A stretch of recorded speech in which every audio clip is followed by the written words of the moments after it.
Wanted to thank you all for sharing your valuable time with us today. Today, we're going to be discussing ATA Carnets, which are a unique international trade tool which eliminates overseas deposits. We're going to be talking about controlling your cash outflow reductions and cost controls with the usage of ATA Carnets. Just a quick housekeeping note here. We are going to reserve time at the end for a healthy question and answer session. So if anybody has any questions as this goes or at the end, please do not hesitate to type your answers into the Q&A function, not the chat function if you could, the Q&A. That is where we're going to be receiving the questions and answers from. So again, thank you for your time. We're going to be talking about ATA Carnets. U.S. companies have tremendous amounts of cash on deposit with foreign customs or tied up in duty drawback with U.S. customs because they're not using ATA Carnets for their temporary exports. U.S. companies who are unaware of the benefits of ATA Carnets for temporary exports have the administrative cost of managing overseas deposits, ensuring duty and tax recovery refunds, and administration salaries. There are also budgetary unknowns such as foreign permanent entry costs, costs of claims for failure to re-export, and even foreign exchange rate changes. Now I'm going to introduce you to our speakers here today. I have Mr. Kurt Wilson, who is the president and CEO here at Boomerang Carnets. We also have Mr. Declan Daly, who's the senior vice president, as well as CFO for the United States Council for International Business. And again, my name is Kyle. I'm a Carnet specialist in CSSR here with Boomerang Carnets as well. So what is an ATA Carnet? It's referred to as the merchandise passport. It's an international customs document that allows for temporary entry of goods and on a duty-free and also tax-free basis, whether shipped or hand-carried. The ATA Carnet system was established by the International ATA Convention and is governed by international treaty between the World Customs Organizations as well as the International Chamber of Commerce's World Chambers Federation. The ATA Carnet's aim is to encourage world trade and also reduce trade barriers created by different national customs regulations. The initials ATA themselves are from the French and English words admission temporaire / temporary admission.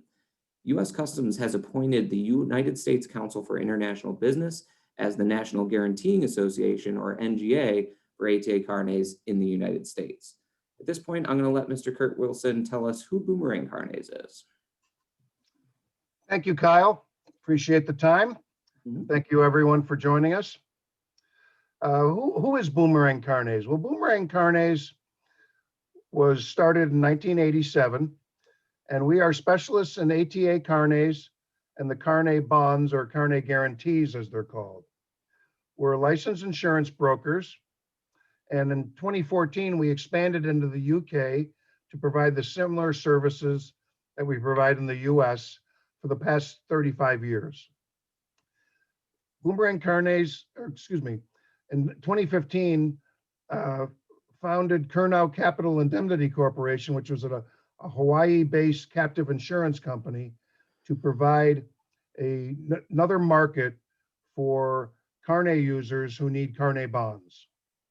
Also in 2015, we appointed NGA an issuing body for the FIA for CPD Carnets in the US as well as Canada.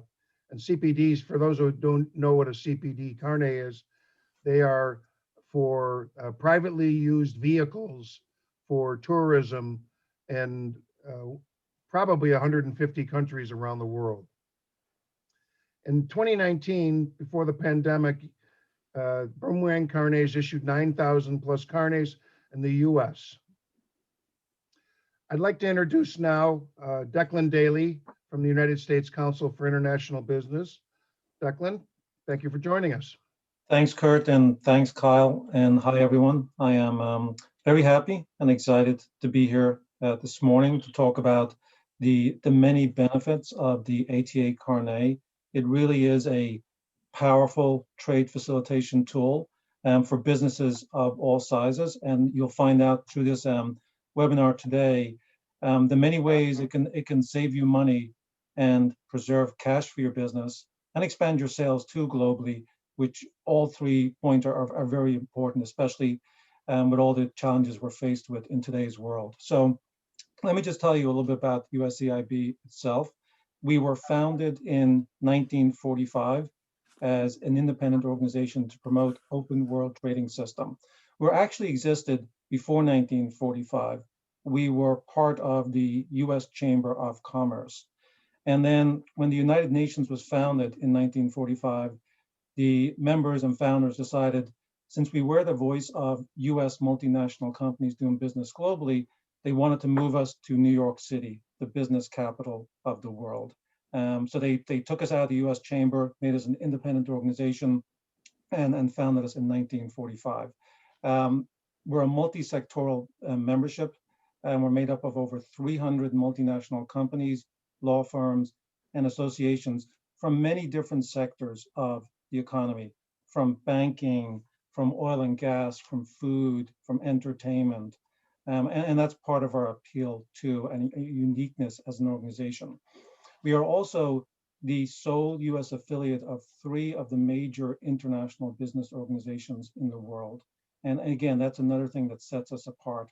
And we then, through our access, or we provide access to these organizations for our members on a wide range of policy issues, and ranging from climate and energy to customs to taxation to digital issues and banking, just to name a few. So in addition to all our policy work, we are also the guaranteeing and issuing association for ATA Carnets in the US. We manage the system here, and through CIB and Boomerang Carnets, who has been around in the Carnet business for decades, they're one of our partners issuing Carnets in the US. The US issues about, Kyle, if you just back up 1 second, I just want to wrap up one more thing. Thank you. The global system, it's made up of 80 plus countries. Those 80 countries and territories issue pre-pandemic about 185,000 carnets per year for goods valued at over $25 billion. The US in total issues over 21,000 carnets per year for goods valued at over $6 billion. So think about that number, $6 billion in goods value. As we go through this webinar today, you'll hear that the ATA Carnet will save you on those deposits for taxes and duties. And if you take 20% of $6 billion in goods, you have over $1 billion that the ATA Carnet is saving US companies. And that's a pretty significant number. So think about that. So why should you care? And these are just a couple of quick bullets as why risk of not using an ATA Carnet. And you can actually switch it around. You can say, these are the reasons you should actually use an ATA Carnet. So if you're not using it, you're increasing your overseas deposits. As I mentioned, if you're traveling to a country and you have goods valued at, let's say, $50,000, if you don't use an ATA Carnet, you may be required to put a 20% deposit down for VAT and taxes and duties on those goods. And sometimes you're even asked to put twice the amount of duties and taxes. So the 20% of 50,000 is $10,000. Putting double that could be $20,000. So you're tying up $20,000 in deposits with an overseas customs authority in whatever country you're going to. And think about that. That is just one country. If you end up going to 2, 3, 4 countries, now you're tying up a lot of cash when you don't have to. The other thing you may be doing is you may only have cash to go visit one country, and you're thinking, oh, I can only visit one country. You're limiting your sales opportunities by not using an ATA Carnet, okay? And we know as CFOs today, again, with all the uncertainty and the risks that we're facing, it's not good. We want to preserve cash, and it's really not good to use cash and put it somewhere when you don't have to, okay? Kurt, you want to go, or Kyle, you want to go to the next slide, please? So again, some more reasons why you should care and why you should really use an ATA Carnet.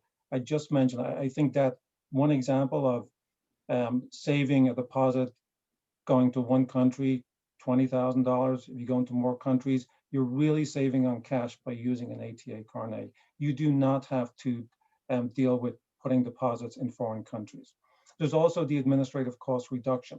An ATA Carnet, you can get that issued in the US. You don't have to worry about dealing with an overseas customs broker, working with your bank to arrange foreign currency exchanges to get those deposits to whatever foreign country you're visiting. Again, takes time and effort, and time is money. The other thing is CFOs. We like to know what we're spending. We don't like uncertainty. We like to know what the money is, what we're spending, and when we're going to spend it. You get all that with an ATA Carnet. If you use some other temporary import measure, you're dealing with foreign currency risk. You're dealing with not exactly knowing how much you're going to be spending. And then if you do have to put, if you use another tool and not the ATA Carnet, and you put that $20,000 overseas, and you have to, convert it into the foreign currency, when you get that back, you may have some foreign currency risk and lose money on the transaction. Again, you're tying up cash and you're losing money potentially. So using an ATA Carnet provides positive cash flow for your company. Back to you, Kurt. Wow, thank you, Declan. When you put it all in those gross numbers, it can be very scary. Temporarily exporting commercial samples generates also new revenue and new accounts with the ATA Carnet. It's kind of a sales tool that will allow you to quickly get into countries, get your products to either your distributors or your salespeople in the supply chain. And the temporary importation is one way just to completely eliminate the permanent entries for temporary exports, like large duties and tax deposits that Declan referred to in each country. Another thing we are constantly battling these days is the rate of inflation and how transportation costs are all up. So the ATA Carnet gives you that deferred relief of the duties and taxes that would cover, multiple countries. And we'll get into the multiple use later in this presentation. And I think before I move on to the next slide, that not to be glossed over is the quickness and the ease of which you facilitate an entry under an ATA Carnet. I know this is obviously a CFO, cash-based webinar, but that's definitely a high factor in using Carnets. That you get in very quickly, as Kurt said. Thank you, Kyle. This is a case study that we'd like to go over with the audience. And this is a company that has used hundreds, if not thousands of Carnets worldwide to roll out one of their new products. And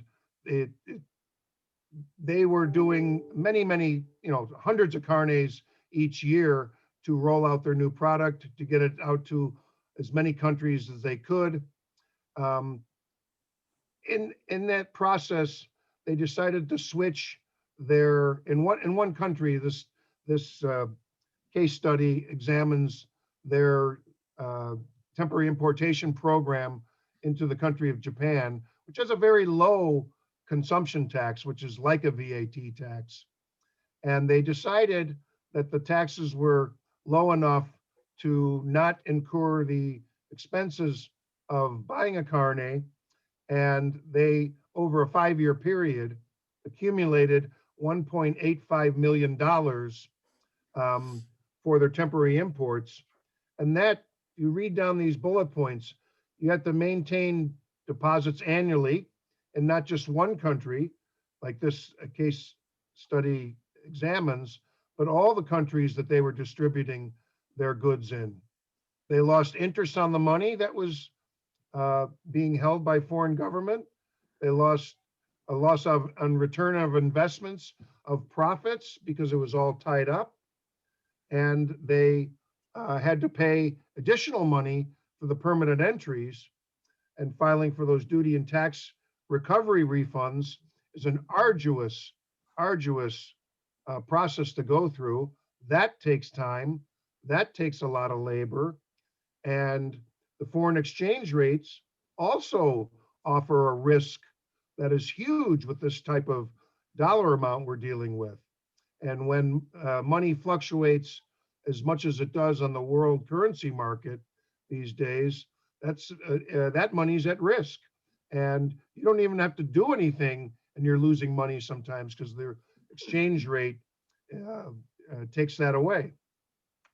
So, cash tied up for long periods of time, especially in this world economy, is something I would highly advise to avoid. As you can see, not only did this company suffer $1,850,000 that was tied up for 5 years minimum, but they also had additional expense of over $1 million in supporting the goods. So where'd the money go? Well, it's gone. And for how long? Well, when things are gone, they're usually gone forever. But with that said, approximately $2 million of this company was continually on deposit with Japanese customs, awaiting for any type of duty or tax recovery that might have come, but probably not 100%. And the additional cost to maintain deposits and exchange rate exposure over time, again, is a very, very large risk that can be completely avoided by getting an ATA Carnet. Thanks, Kurt. Very sound advice right there.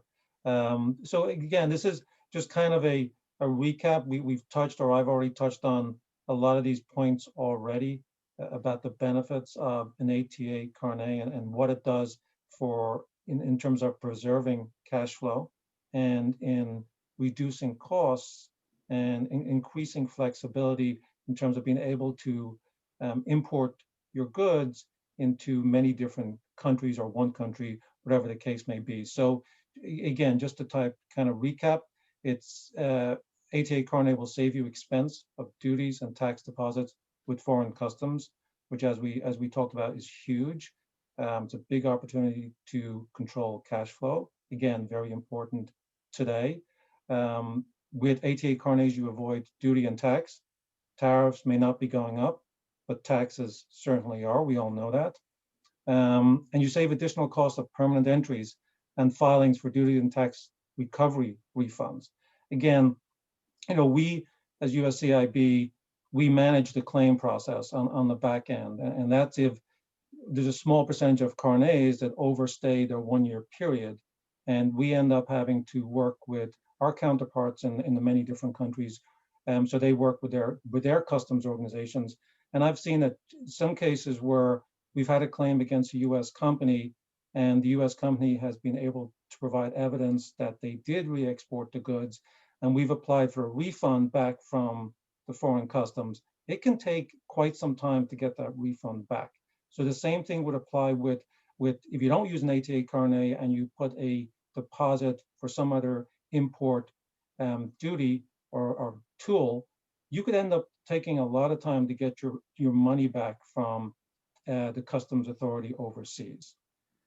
Again, I mentioned it earlier too, by using an ATA Carnet, you avoid any exchange rate fluctuations and expenses. And again, you do avoid any potential claims. Boomerang Carnets works with you. If for some reason, Carnets are typically last 1 year. If you need to extend that for whatever reason, Boomerang Carnets can work with you to get a replacement Carnet to extend the period to keep your goods in whatever country you are visiting. And lastly, you do have a trail with the ATA Carnet. You know where the goods are. When they cross a border, they are signed by the customs officer in whatever particular country. So when your Carnet comes back, you can take a look at it and you can see exactly what borders it crossed. The last thing I'll leave you with before I turn it back over to Kurt and Kyle is, we talk about the many benefits of an ATA Carnet, and there's a lot of benefits, as you can see. And I'm always looking for ways, if you had your 5-second elevator pitch, how you can tell someone, what is an ATA Carnet?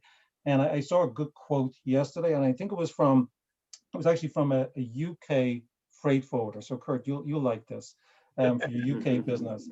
But they said, The ATA Carnet, and I'm going to make sure I don't get this wrong, is very simply the most cost-effective, time-efficient, and flexible method of moving goods into countries on a temporary basis. And I thought that was pretty good because that just captures everything about the ATA Carnet and its benefits. So thank you. You know, Thanks, Declan, let me, can you go back to that slide? Yep. Declan, you make a great point. You know, going into the pandemic, as well as the war in the Ukraine, has slowed down the customs process, needless to say, in countries like Russia and the Ukraine. And I'd like to compliment the U.S. Consul, as well as Boomerang Carnets, for working so closely together to arrange with the foreign guaranteeing associations the use of our relationships with these guaranteeing associations. And Declan, you do a marvelous job representing the U.S. at the Carnet meetings. And we just want to pass on our thank you for the diligent work that we've helped U.S. exporters who do use Carnets, needed to stay in country because they couldn't either move their goods or there were sanctions and trade sanctions. So the Carnet is, in my opinion, goes above and beyond the flexibility that it offers on a normal basis with no political unrest going on. And it's just a marvelous tool to get all the benefit that Declan has gone over and Kyle and myself have gone over. You know, going into the final push, as we say, with the major benefits, this slide compares orchestras and rock and roll bands, and I'm sure everyone recognized the Rolling Stones.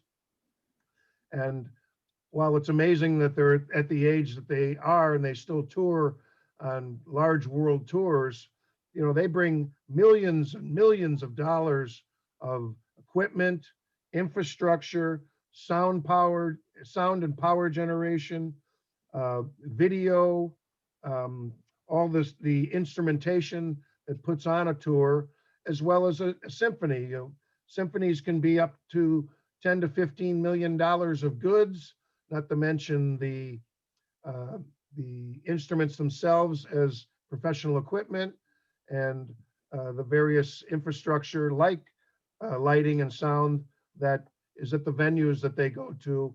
And the differences between orchestras and bands is the logistics tour of a band is quite complex. It's multiple countries, whereas touring orchestras usually go to one specific country.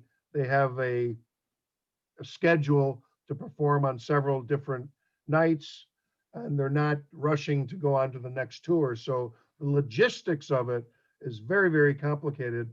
And the Carnets are all used in conjunction with the moving tours and orchestras and the rock and roll bands and entertainment that is really, really multiple countries usually. So it's very complex, but it's kept very controlled. And along the way, high valued instruments and equipment, saving millions of dollars on duty and tax and other costs. And it's all done through using the ATA Carnet. I'd like to pass it back to Kyle now. And here you go, Kyle. Thank you, Kurt. So just briefly before we jump into the Q&A, which we would love for you all to stay for if you do have the time, just wanted to briefly touch on the application process with an ATA Carnet. It is not a complicated process by any means, especially with our business in particular. The online application is very convenient, very quick and easy. It walks you right through it. Nothing on there is even binding or set in stone. Once it comes in, it's going to be assigned to a specialist like myself.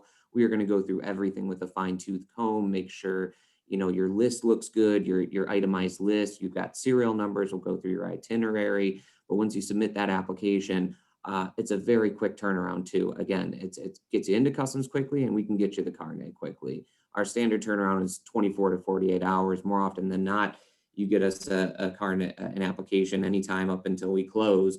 we're just going to overnight it to you. And we are available truly 24/7, 365. It's a bold claim to make, but holidays, weekends, we are here. As Kurt mentioned, we are the only Carnet company that we know of that issues Carnets in 2 countries. We call it the boomerang benefit. We issue Carnets both for US exporters as well as UK exporters. We partner with the Liverpool Chamber of Commerce in the UK. Thusly, due to that, Kurt probably takes phone calls in the middle of the evening more often than he would care to admit. So we really are here. If our office isn't open, just call our number. It's going to go right to Kurt's cell phone. We truly do care. The application process couldn't be easier. And again, they're not expensive. We can touch on that a little bit in the Q&A, but even post the issuance of the Carnet, that's not where our service ends. We are here for you, every step of the way throughout your voyage, upon its return, and even the next time you need a Carnet. So with that, we will, I don't know why I jumped back. With that, we will go on to the Q&A. I hope everybody did, what is going on? I hope everybody did enjoy the presentation. At this point, I would also like to invite our CFO here, Mr. Mike Host, if I can pull him through as a presenter to give some perspective from another CFO. I'm going to promote to panelist, and let's see if that worked here. Mike, thank you so much for joining us. You're muted, Mike. You're muted and the video is blocked. I don't know if that's something I can. To unmute, and I'm going to start the video. There I am. There we go. Thank you, Mike. Okay. The presentation that these gentlemen gave, I really can't add much to it other than from a cranky old CFO's perspective. There are 3 things you really, and I'm sure the CFOs out there really are concerned about. 1 is cash conservation, 2, exchange loss avoidance, and 3, the reduction of administrative complexity and the cost of administration. Those are extremely important things to CFOs, and each of you should be obviously aware of that, especially if you're doing a lot of international traveling. One of the things that I took away from that, I've been with the company for a number of years and watched that case study that Kurt described earlier with regard to the Japanese rollout of a product. And I was horrified when they decided that they were not going to use Carnets, and we all predicted they were going to run up a pretty big duty deposit bill or a receivable, and sure enough, it happened. And I'm sure each of you has an opportunity to talk with your boards of directors, and when the cash is not where it should be, you hear about it. So that's my big worry. I obviously report to Kurt, and Kurt likes his cash, and if I don't make sure I know where it is, I hear about it. So with that note, I'll sign off and say, cover your backsides, use Carnets. Thanks, Mike. I'm just looking at the Q&A here. It looks like we have a first one from a gentleman named Pablo. He says, what if I am a brewer attending a fair overseas and I want to bring my samples to be consumed? Kurt, do you want to tackle that one? Consume them before you leave. Samples are consumables, and they would not be listed on a Carnet. Depending upon the value, you could declare the value as non-cash value for customs duty purposes. But I would hesitate to combine consumables in a Carnet shipment. That's just not something you want to put on the list. As far as a small alcoholic beverages, it's a very good question.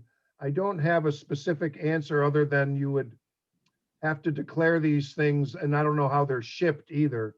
if they're shipped in special refrigerated containers. I'm just not sure of that, Pablo. So I'd ask to um, get your contact information and we could find out what the best route to take is with that.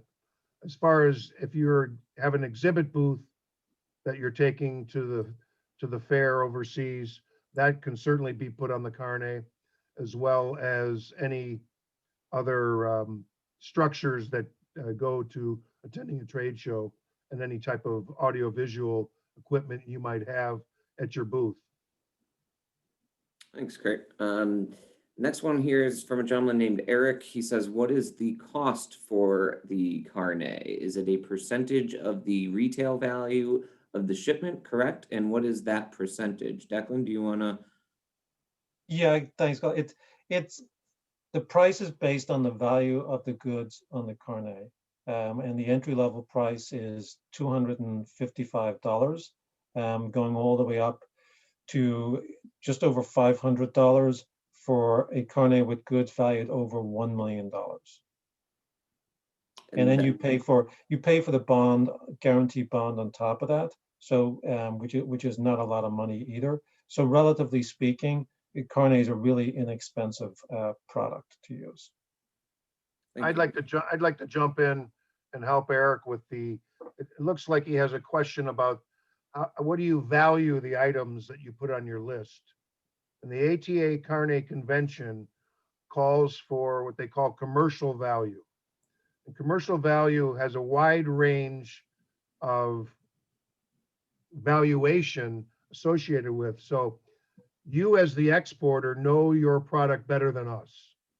And unless you severely undervalue it to save a few dollars on the costs of the carnet bond, I wouldn't recommend that. Commercial value is, in layman's terms, between retail value and wholesale value.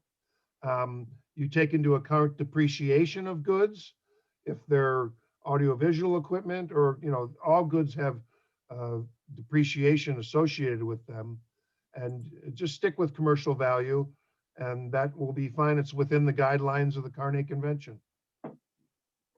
Thanks, Kurt. Eric has actually a couple more here. I'll handle this one. Does Brazil allow the use of ATA carnets? It is definitely the million-dollar question. They were one of the more recent countries to join on to the ATA Carnet Convention and become a signatory to the International ATA Convention, pretty much right before they hosted the Olympics some years back. It was great. It was awesome for our exporters, but unfortunately, as of January 1st of this year, their National Guaranteeing Association took a step back. Goods that were entered into Brazil prior to 12/31 and are still valid still maintain their validity for re-export up until they expire. Declan had alluded to replacement carnets, which are used for extending the stay overseas.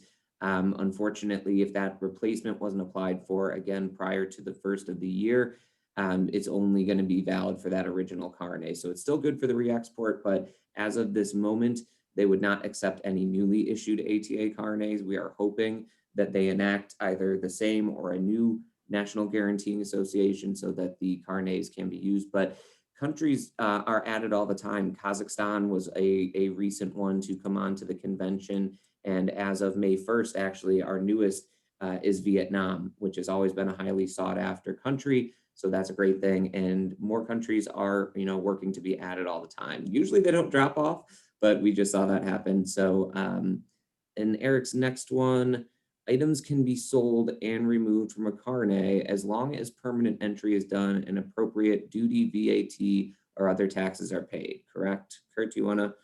Sure. That one? Very good question. The removal or sale of goods listed on a carnet that are imported into another country are called diversion to home use. And diversion to home use, it's actually an HMRC, HM Customs in England phrase that I took it upon myself to use throughout my long career. And It's basically taking goods off of Carnet, breaking the spirit of the temporary importation, and permanently declaring a permanent entry, going to customs with your Carnet, either paying the duty at that time or declaring the goods will not be re-exported, which will trigger eventually the claim for the duties and taxes. We like to, once a diversion to home use has been brought to our attention, in order to uh, contain the problem as soon as possible and get the duties and taxes paid so it doesn't become a lengthy claims process, we highly recommend doing the diversion to home use so you can continue to use your Carnet as well as leave the goods in the country in which you're paying the duties and taxes for. If that payment's not made at that time, it will certainly catch up to you sooner than later. But that's why we recommend to pay the duties and tax while you're diverting the goods during that trip. That way, at the end of the term of the Carnet, it can be easily closed with the receipt for the duties and taxes that has been approved by that country's customs service. Thank you, Kurt. It looks like, at least for now, that is the last one. If anybody has any others, we'd be more than happy to answer. But I don't know, Kurt or Declan, is there anything that you wanted to say additionally that we might not have gotten to in the presentation, or anything we wanted to re-examine before we end the... I'd like to re-emphasize a few things. I've been doing this for all my professional career, and one of the things that I've always noticed is that the Carnet tends to be underutilized. And what I mean by underutilized, it appears in most exporters' minds that you can use it to go to one country or several countries. If you have a product that is sold in multiple countries, you have distributors overseas, you have, as an example of jewelry, where you put certain pieces of your jewelry with jewelry stores overseas, and they act as the sales force for you. And the flexibility to be able to split your shipments with a Carnet, so you can leave goods in one country, go to another country with the remaining items that are on that list, and then return to collect the goods that were in the country that you left them in. And it's quite versatile in that respect, as long as what you bring in, you bring out within the time specified by the expiration date of the Carnet, and or any foreign customs service that has limited the amount of time that's less than a year. So that's why we pride ourselves in being available all the time, because given the time difference when people overseas, they have these badly needed questions answered on how they do these types of out of the ordinary moves with a Carnet. And that's why we're here, is to help you and guide you through and be your Carnet consulting force while you're using the Carnet. And Kyle said it earlier in the presentation that once we issue the Carnet, that's not the last you're going to hear from us. In fact, we tend to like to bug you. Whether you like it or not. And so lean on us when you can. We appreciate all the assistance and camaraderie from the U.S. Council. And if there's a problem that you have that you haven't been able to find an answer for, please, run it by us, and we'll get the U.S. Council involved if it means contacting a foreign country to get you out of whatever predicament you're in, and so you can carry on with your business, saving that money through the use of a Carnet, as well as growing your business. I think it's something to be said also about the versatility. I tend to see clients get, for lack of a better term, tunnel vision when it comes to using ATA Carnets. There are three underlying conventions. There's professional equipment, which is anytime you're using it in its professional capacity overseas. There's commercial samples. So like Kurt said, jewelry, fashion week, you're demoing your wares to drum up sales. And then there's exhibitions and fairs. So publicly held trade shows, special events, certain exhibitions, demonstrations, etc. So we have some clients that, I don't know, say you're a medical device manufacturer and you've only been using it to go to medical trade shows overseas. Well, you can obtain that benefit in the cost savings and growing your business with the Carnet in the other two ways as well. You can file it under commercial samples and go see a list of clients on a basis. You go to the trade show, but you also file it under commercial samples so that you can go, make stops, show them your equipment, see if they want to make a purchase. Again, Kurt said goods can be sold, or, you send them one later. You can also file it under professional equipment. You can loan it to a university to have them use for a study. So really the versatility of the Carnet is there to benefit you. You can take advantage of it in all three ways and obtain the benefit in all three ways as well. And I'd like to add something. Excuse me. Okay. Go ahead, Declan. I was just going to say, Kurt, I'm sorry for jumping in. I was just going to thank you for the opportunity for myself and USCIB to come today and talk about the ATA Carnet. As I mentioned at the outset, it's a really great trade facilitation tool. I know for the audience out there, we tried to pack a lot into this webinar. It's a lot of information. We hope we've done a good job of that and we've persuaded you or convinced you that if you're not already using an ATA Carnet, then you should be. But the last thing I'll say too is you see it up on your screen. Boomerang Carnets has an excellent website. They have a ton of really useful information. So I would definitely check that out. Check out their website. They'll answer a lot of questions for you. And then you can get moving on taking out your first ATA Carnet if you haven't already done so. So again, thanks very much. Well, thank you, Declan. That's very nice. I appreciate that. We've made reference to the Boomerang benefit throughout this webinar, and I'd like to expand on what that means beyond us being in two different countries, issuing carnets in the UK for UK exporters and in the US, of course.